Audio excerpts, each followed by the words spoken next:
We go through kind of off on and off the ground, and we'll go through a couple different ways of doing it, and then I'm going to show you some kind of tips and tricks.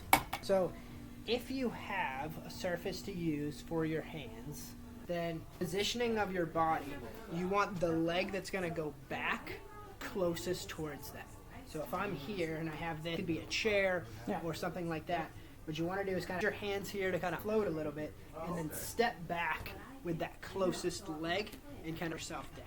So it's like a lunge, basically, is what we would call this. Yeah. And getting back up is kind of exact opposite. So we're going to kind of wait to kind of on our hands here, and we're going to push down through this front leg and use this back leg to kind of pop up a little bit. Okay. So if you do that, if you're really able to use some weight and use something to put your hands on, find that it's significantly easier on your legs. You can offload a ton of your weight, and it's really not much going on your legs. Right.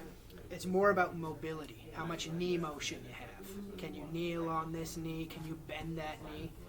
Then if you have one knee that you're more limited in with mobility, you want that one to be the forward knee. Because the knee that's going back has to be able to bend a pretty considerable amount.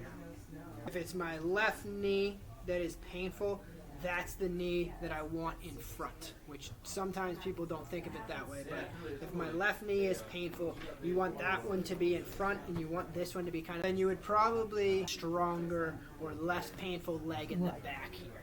And then positioning make all the difference. Is kind of, now, if you don't have something to kind of your weight onto, other choice here is to kind of round for leverage. So we can kind of one hand here and one hand here, or two hands here, and kind of back and come up that way. Okay. That's kind of another choice.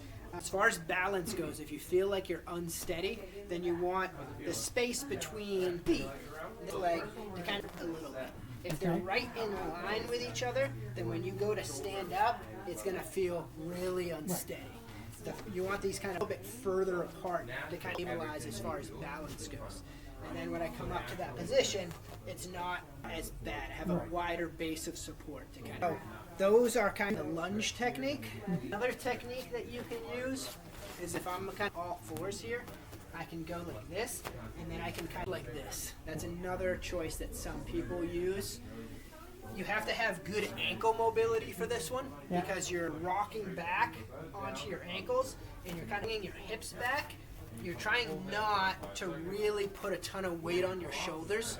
You're more of using like reach to kind of body back. So as I come here and I bring my hips back, that's bringing my weight back, which kind of helps me come up a little bit. Right. Does that make sense?